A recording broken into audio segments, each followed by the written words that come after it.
Nagising si Ray ng madaling araw sa iyak ng kanyang nag-iisang anak, habang ang kanyang asawa, mahimbing pa rin sa pagtulog. Napilitan na lamang siyang bumangon at pinatahan sa pag-iyak ng kanyang anak. Napatingin na lang siya sa oras at nakita niya na 2:00 pa lamang pala ng madaling araw. Kaya naisipan na lang niyang bumalik sa kwarto nilang mag-asawa. Nang sa wakas, tumahan ang kanyang anak. Habang ang kanyang misis ay mahimbing pa ring natutulog, tinabihan niya ang kanyang misis sa pagkakahiga, habang siya naman ay hindi naman makatulog. Naisip na lang niyang gisingin ang kanyang misis upang sana pawiin ang init na kanyang nararamdaman. "Ano ka ba, Ray? Ang aga pa, inaantok pa ako. Bakit ba ang agresibo mo naman?" Reklamo ng kanyang asawa. Napapikit-pikit pa ang mga mata dahil sa antok. Hindi naman kasi maikakaila na meron ding ang kinakagandahan ng kanyang misis. "Hindi mo aakalaing may isang anak na ito. Pasensya ka na, mahal. Sobrang nanggigigil ako sa iyo eh." Pabalik na sabat ni Ray sa misis niya habang ginagawa dito ang bagay na iyon.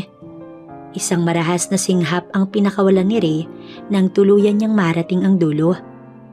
Mag-aalas 7 na ng umaga nang magising si Ray, habang ang kanyang misis tulog mantika pa rin. Kaya wala na siyang nagawa kundi hayaan na lang niya itong magpahinga at siya muna ang gagawa ng gawaing bahay. Hapon naman kasi ang pasok niya sa trabaho at gabi na ang uwi, kaya siya muna ang naglinis ng kanilang bahay. Magtatanghali nang nagising si Ella at nagulat siya dahil hindi siya ginising ng kanyang asawa. Kaya pabalikwas siyang bumangon at tinungo agad ang kusina kung saan nadatnan niyang may nakahaing pagkain sa kanilang mesa. "Gising ka na pala, mahal ko." Patanong na sambit ni Ray sa kanyang misis at hinalikan nito sa noo. "Bakit ka pa nandito? Hindi ba't may trabaho ka?" Nag-aalalang tanong sa kanya ng misis. "Mamaya pa yon. Ako na muna ang nagluto at naglinis ng bahay para makapagpahinga ka naman." Malambing na sabat ni Ray sa kanyang misis, kaya pinaupo na lang ni Ray ang kanyang misis at pinaghanda ng pagkain at sabay silang kumain. Natapos na sila sa pagkain nila, kaya iniwan na muna ni Ray ang misis niya at nag-ayos na rin siya ng kanyang gamit para sa trabaho. Isa kasi siyang security guard sa isang convenience store at panghapon ang kanyang duty. Lumabas na siya at nagpaalam na rin sa kanyang misis na papasok na sa trabaho. Sa labas, nakakasalubong naman niya ang kanyang kumpare at kumare at masaya niya pang binati ang mga ito at ganun din naman ang mga ito sa kanya. Sabay na rin sila ng kanyang kumare na sumakay ng tricycle. Pareho kasi sila sa lugar ng pinagtatrabahuhan.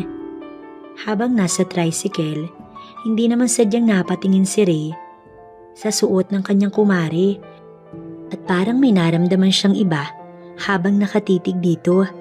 Matagal naman kasing may gusto si Ray sa kanyang kumare. Alam niyang masama yun, pero sa tuwing nakakasama niya ito, parang iba ang nararamdaman niya. Kakaibang init ang kanyang pakiramdam. Naputol na lamang ang kanyang pantasya nang dumating na sila sa harap ng kanilang pinagtatrabahuhan. Sa isang banda, naiwan ang misis ni Ray. Nag-aayos ng mga gamit sa kanilang bahay. Nakita naman niya ang kumpare na naroon din sa kabilang bahay at nagawa niya pa itong batiin at binati rin siya nito pabalik. Hindi rin maiwasan ng misis ni Ray na tumingin sa matipunong katawan ng kumpare. Alam niya sa sarili niya na pareho lang din sila ng kumpare niya na may nararamdaman sa isa't isa. Alam niya iyon noon pa man. Gabi na nang matapos ang duty ni Ray at Lourdes na kanyang kumare. Sabay ulit silang umuwi. Hindi man maiwasan ay parang naiilang siya sa kumare niya. Ang tahimik kasi habang sabay silang naglalakad pa uwi na para bang hindi sila magkakilala. Nakaimik na lamang sila nang dumating ang mister ni Lourdes na si Brandon, pangalan ng kanyang kumpare. Nagawa pa siyang batiin ni Brandon at parang nagsiselos pa siya sa kumpare niya dahil sa paghalik nito sa misis. Hindi naman pinansin ni Ray iyon at bagkos kinantsawan pa ang mga ito. "Miss na miss ka na agad ni pare, mare." Pabirong aniya sa mga ito. Ngiti naman ang iginawad ng dalawa sa kanya. Nakarating na siya sa kanilang bahay at sinalubong naman siya ng misis niya ng isang mahigpit na yakap at matamis na halik. Dumiretso na ang dalawa sa kusina at sabay na silang naghapunan. Natapos na sila sa pagkain, pinuntahan muna ni Ray ang kanyang anak na mahimbing na natutulog. Balak pa sana niya itong gisingin, kaso hinayaan na lang niya itong matulog at para masolo naman niya ang misis niya. Nang natapos na sa pagligpit ang misis niya sa pinagkainan nila, inaya naman ni Ray ang misis niya para maligo sila ng sabay. Tumango naman ang misis niya at sumunod naman ito agad sa banyo. Pagpasok pa lamang ng misis niya, sinunggaban agad ito ni Ray ng isang matinding halik. Hindi naman pumalag ang misis niya, bagkus ay nagparaya lamang ito ng kusa at hinayaan siyang mas palalimin pa ang halik na yun. Habang nasa ganoon silang sitwasyon, bigla na lamang umiyak ang kanilang anak kaya tumigil muna sila sa kanilang ginagawa at naiwan na lang si Ray na tila bitin na bitin. Habang sa kabilang bahay, sa kumpare at kumari nila Ray, ay isa namang napakainit na kaganapan ang nagaganap. Nang malapit na sa dulo si Lourdes, bigla na lamang tumigil si Brandon. Naabot naman na kasi ni Brandon ang dulo. Halos hindi na maipinta ang mukha ni Lourdes dahil sa ginawa ng kanyang asawa. Hindi kasi siya nakarating sa dulo. Habang si Ray ay pinagpatuloy pa nila ang init na naudlot nila kanina. Habang sa kabilang banda naman, hindi makatulog si Lourdes dahil sa sobra nitong pagkabitin sa ere. Ganun na lamang ang pagkadismaya nito. Pagkatapos kasi ng lahat-lahat ng ginawa niya, iniwan na naman siya nito sa ere. Habang ang mister naman ito, nakatulog na't agad at naghihilik pa. Sobrang nainis siya rito at sinabi na lang sa kanyang sarili na babawian na lamang ang kanyang mister. Habang sa pagmumuni-muni niya, napagpasyahan na lamang niyang matulog dahil wala naman siyang magagawa sa sitwasyong iyon. Samantala, maagang nagising ang asawa ni Ray at tumungo agad dito sa kanilang banyo para maligo. Ilang minuto pa, lumabas na itong nakatapi lamang ng tuwalya. Kakagising lamang din ni Ray ng mga oras na iyon. Napansin agad niya ang kanyang misis na nag-aayos ng sarili. "Mahal, milakad ka ba?" Tanong naman ni Ray na unti-unting lumapit sa asawa at niyakap niya ito. Sobrang bango ng kanyang asawa na animoy amoy pinipig. "Nakalimutan mo na ba, mahal? Diba itong araw ngayon ay sasamahan mo ko sa mall?" Patanong na may inis sa boses ng kanyang asawa. "Hindi, mahal." Palusot na katwira naman niya sa kanyang asawa. Kung hindi pa sinabi ng kanyang asawa, hindi niya pa iyon maaalala. Tumungo na rin si Ray sa kanilang banyo para maligo. Mga ilang minuto pa, lumabas na siya at nadat na niya pa ang misis niya na tapos nang mag-ayos. "Aantay na lang kita sa baba," wika ng kanyang misis. Habang siya naman, dali-dali nang nagbihis at baka magalit pa ang kanyang misis at hindi na nga nagtagal, bumaba na si Ray habang ang misis niya naman karga-karga ang kanilang anak. Lumabas na nga sila at umalis na sila sa bahay. Ilang minuto pa, nakarating na sila sa isang malaking mall. Ilang minuto na ang paglibot-libot nila, ay nag-aya naman si Ray na kumain muna dahil nakaramdam siya ng pagkahilab ng tiyan na patunay lamang na siya'y nagugutom. Pumayag naman agad ang misis niya na kumain muna sila dahil pareho lang din naman silang nakakaramdam ng gutom. Habang papunta sila sa pagkakainan nila, saktong paglapit nila, hindi nila inaasahan na nakita nila si Lourdes na nag-iisang nag-shopping. Tinawag naman ito ng misis niya at lumingon naman ito sa kanila at tinanong ito ng misis niya kung bakit mag-isa lamang itong naglilibot sa mall at pahabol na tanong ni Ray kung nasaan ang kanyang kumpare. Sumagot naman si Lourdes sa kanila na meron lang daw importanteng ginawa ang mister nito. Inaya na lamang nila ang kumari nila na sumabay na lamang sa kanilang kumain. Ilang oras pa ang lumipas, napagpasyahan na lang nilang umuwi nang dahil nga sa may trabaho pa si Ray at ganun din ang kanilang kumari. Kaya ilang minuto pa, nakarating na sila sa kani-kanilang bahay. Habang ang kumpare nila, malayo pa lang ay sinalubong na sila. Nang makauwi na sila sa bahay nila, ay hinanda na lang ng misis ni Ray ang mga gamit niya sa trabaho. Nang matapos na ito, Sabay naman ulit si Nari at kumari niya na lumabas. Habang naglalakad sila papunta sa kanilang trabaho, ay nagkukwentuhan pa nga sila. Sa kabilang banda habang nagliligpit ang misis ni Ray ng kanilang pinamiling gamit, nagulat naman ito nang bigla nalang sumulpot ang kumpare nila sa likod ng misis ni Ray. Nakatingin pa ito ng malagkit kay Lucy, pangalan ng misis ni Ray, habang si Lucy naman ay naiilang sa kilos ng kanilang kumpare. Nang magsalita si Lucy kung ano ba ang kailangan ni Brandon at bakit pasulpot-sulpot ito kung saan-saan, ay kita naman sa mukha ni Brandon ang labis na galak sa itsura dahil sa nakita nitong nakapambahay lang si Lucy. Hindi naman maiwasang pag-initan ng katawan si Brandon, lalo pa at nakita niya ang magandang misis ni Ray na si Lucy. Habang nasa ganoon silang kalagayan, pinutol ni Lucy ang katahimikan sa pamamagitan ng isang tanong sa kumpare nila kung ano nga ulit ang sadya nito. Halata namang nagpapalusot lamang si Brandon sa naging sagot nito na nabuburyo nga lamang daw ito sa bahay at saka may isa pa itong sadya. Hihiram pala sana ito ng pera at kinulang nga raw ang budget ng mga ito sa kasalukuyang buwan. Umakyat muna ng kwarto si Lucy para kunin sana ang pera na ipapahiram sa kumpare nila ng kanyang mister. Ngunit ganoon na lamang ang gulat ng babae nang sumunod si Brandon sa kwarto nilang mag-asawa. Kaya agad niya itong tinanong kung bakit ito sumunod at pumasok pa roon. Nakatayo lamang ang kumpare niya na walang imik habang si Lucy naman nakaramdam na ng kaba dahil alam niyang iba ang kinikilos ng kanilang kumpare. Walang ano-ano, dahan-dahan na itong lumapit kay Lucy at isinarado ang pinto ng kwarto nila ng kanyang mister. Habang si Lucy ay walang imik na nakikiramdam lamang sa susunod na gagawin ni Brandon, hinahayaan lamang ni Lucy ang kumpare nila nang tuluyan na siya nitong halikan. Hindi naman pumalag si Lucy, bagkus ay gumanti pa siya ng halik hanggang sa pareho na nilang nagugustuhan ang mga ginagawa nila. Samantala, wala namang kaalam-alam si Ray sa nangyayari sa misis niya at sa kanyang kumpare. Habang siya ay masaya pa sa trabaho niya, sa kabilang dako naman pala ay may ginagawa na ang kanyang asawa at ang kanyang kumpare. Hinayaan na lang ng misis niya ang kumpare nilang si Brandon. Alam naman ng misis niya na masama ang ginagawa ng mga ito. Ngunit imbis na huminto, nagpatuloy at nagpaubaya ito. Hanggang sa pareho ng narating ng mga ito ang walang hanggang dulo. Pareho silang lantang gulay nang maabot nila ang dulo. Napangiti naman si Brandon dahil sa isip nito ay nakuha niya na si Lucy na matagal niya nang pinapangarap.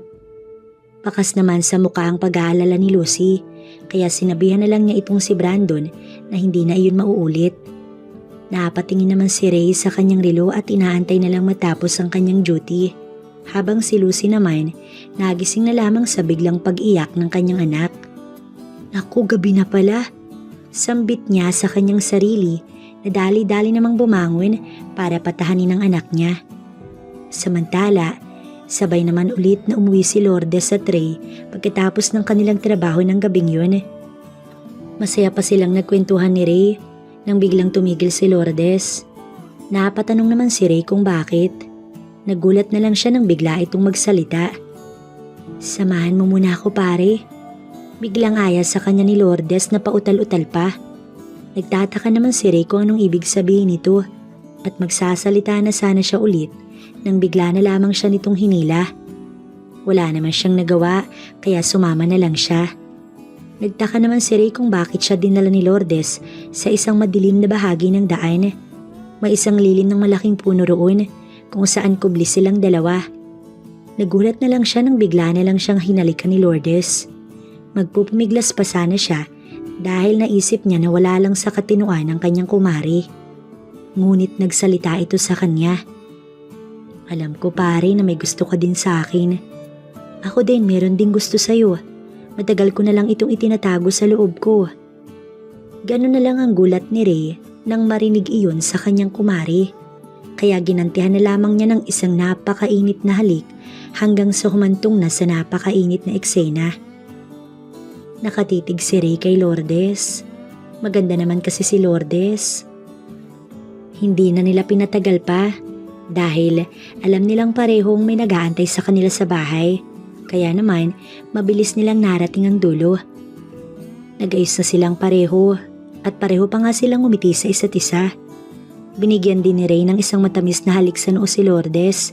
Dahilan para mamula-mula ito. Sabay na rin silang dalawa na umuwi at habang pauwi, masaya silang naglalakad na animoy para silang magkasintahan. Samantala, nagtataka naman si Lucy kung bakit gabi na wala pa rin ang kanyang asawa. Kung ano-ano na lang ang naiisip niya habang nag-aantay sa kanilang bahay. Hindi nagtagal ay bumukas ang pinto ng kanilang bahay at bumulaga sa kanya ang mukha ng kanyang asawa. Nakita naman ni Ray ang asawa na parang galit ito na nakaupo na nag-aantay sa kanya. Kaya naman hinalikan niya ito. Magsasalita na sana siya nang bigla na lamang nagtanong ang kanyang misis. Anong oras na, Ray? Bakit ngayon ka lang? San ka ba galing at bakit parang ang liwanag ng mukha mo? Parang wala kang asawa.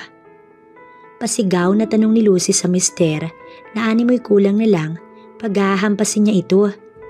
Hindi naman lalamang gagawin ni Ray kung anong idadahilan niya sa kanyang asawa. Nag-overtime ako, mahal. Pasensya na kung hindi ko pinaalam sa iyo. Palusot na lang nasagot ni Ray sa kanyang misis. Kaya inaya na lang niya ito na sabayan siya sa pagkain at dahil meron siyang dalang ulam, sumunod naman agad ito sa kanya. Samantala, sa kabilang bahay naman, ay nadatnan na lang ni Lourdes ang mister nitong natutulog na lamang.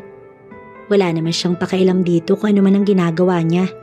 Basta sa isip niya, napakasaya niya sa gabing yun. Lumipas ang ilang minuto, natapos na si Ray sa pagkain, kaya umakyat na ito para maligo muna.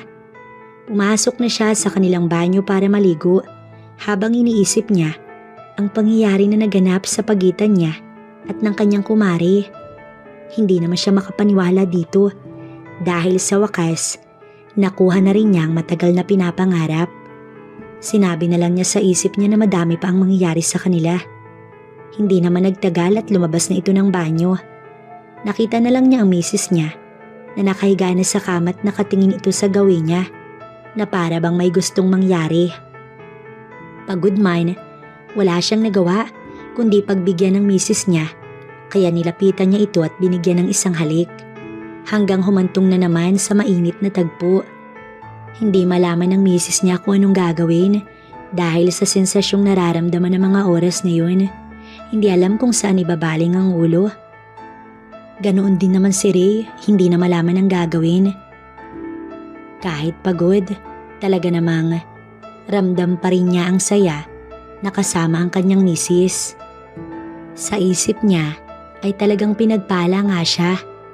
Handa siyang magkasala basta ba ganoon ang mangyayari. Maagang nagising si Lucy at nagulat pa siya sa kanyang kalagayan at naisip niya ang nangyari kagabi sa kanila ng kanyang mister. Kaya bumangon na ito at tumungo agad sa kanilang banyo. Nagising na din si Ray at napansin niya na wala mo na pala ang misis niya sa tabi niya. Narinig niya pa ang buhos ng tubig sa loob ng kanilang banyo. Alam niya sa sarili na ang misis niya yun, kaya pumasok na rin siya doon. Nilapitan niya ang misis na naliligo. Nang matapos maligo, nagbihis na sila at bumaba na sila at nagluto naman si Lucy. Habang si Ray naman, inaaliw ang kanilang anak. Bigla namang may kumatok sa pintuan nila at binuksan iyon ni Ray. Tumambad sa kanya ang kumpare niya na magiliw pa silang binati. Habang si Lucy naiilang kay Brandon dahil sa ginawa nila kahapon. Pare, ano bang atin? Tanong ni Ray sa kumpare. Magbabayad lang sana ako ng hiniram kong pera kahapon kay Maring Lucy. Ani Brandon sa kanya na nakangiti pa nang makahulugan sa kanyang misis. Binigay na nga ni Brandon ang hiniram niyang pera kay Lucy at nagawa pang ayain ni Ray na magkape ito. Ngunit nagdahilan naman si Brandon sa kanya na meron itong tatapusin kaya aalis muna ito.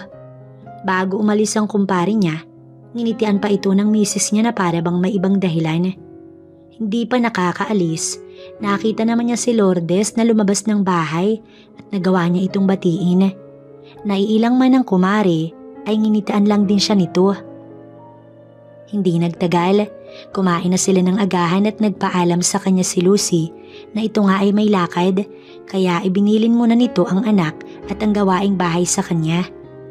Nang matapos na silang kumain, umakyat na ng kwarto si Lucy para magbihis dahil nga may lakad ito at hindi nagtagal, nagpaalam na ito sa kanya. Habang siya naman ay pinapatulog ang anak para malaya siyang magawa ang mga gawain. Ilang minuto pa ang lumipas. May kumatok sa kanilang pinto at pinagbuksan niya naman yun. Tumambad sa kanya ang maamong mukha ni Lourdes. "Ano ba ang atin, Mare?" tanong niya rito. "Ihiram sana ako ng malaking palanggana niyo, pare." Anito sa kanya. "Nabutas kasi ang palanggana kong gamit sa paglalabay eh." Pinapasok na muna niya ito at saglit na pinakarga rito ang hiniheli niyang anak. Tumungo agad si Ray sa banyo nila para kunin sana ang palanggana na hinihiram ni Lourdes. Hindi naman namalaya ni Ray na sinundan pala siya nito, kaya nagulat siya nang humarap na siya rito. Bigla na lamang siyang hinalikan ni Lourdes, kung kaya't napasandal sila sa pader ng banyo. Hindi naman pumalag si Ray, bagkus hinayaan niya lang ito. Hindi niya inisip kung saan ito inilagay ang kanyang natutulog na anak. Hindi pa sila nakakapunta sa kanilang silid, parang mauubos na nila ang isa't isa. Nang makarating na sila, tinulak niya ang babae sa kama, kung kaya napahiga ito. Samantala, noon lamang naalala ni Lucy na may naiwan yata siya sa kanilang bahay. Dali-dali pa siyang naglakad pabalik at baka mahuli pa siya sa kanyang pupuntahan. Pagdating sa harapan ng kanilang bahay, gano'n na lamang ang pagtataka niya at napakatahimik ng buong bahay. Binuksan niya ang pinto at kaagad niyang nakita ang kanyang anak na mahimbing na natutulog sa crib nito. Nagtaka siya kung nasaan ang kanyang mister, kaya nagpa siyang pumanhik sa itaas at nang buksan niya ang pinto ay ganoon na lamang ang pagkagulat niya sa kanyang nadatnan. Kitang-kita ng kanyang dalawang mata ang ginagawa ng mister niya kasama ang kumari niyang si Lourdes. Kapwa nagulat ang mga ito nang makita siya at nagtakip ng mga sarili. Napaismid na lamang si Lucy at nagsalita. "Naku, Maring Lourdes, ngayong araw din pala magkikita kami ng asawa mo at ganyan din ang gagawin namin. Sana sinabi mo at nagpalit na lang sana tayo." Sa kanyang sinabi, napaayos ng tayo ang kanyang mister, hindi makapaniwala sa kanyang sinabi. "Anong ibig mong sabihin, Mare?" balik tanong ni Lourdes. "Hay, wala, Mare. Ano, kamusta ang asawa ko?" Sana man lang, Mare, nakiusap ka sa akin na maghati-hati na lang tayo." Hindi makapaniwala si Ray sa narinig mula sa kanyang misis. Ang dapat sanang paliwanag na pinag-iisipan niya, naudlot sa mga sinabi nito. Tila hindi niya matanggap ang mga tinura ng kanyang misis at nanatili lamang siyang nakaawang ang mga labi. At nawala na sa kanyang harapan ng dalawang babae. Alam niyang kukumprontahin ni Lourdes si Brandon habang siya walang maisip na gagawin. Nahuli rin kasi siya at pare-pareho lamang silang nagkasala.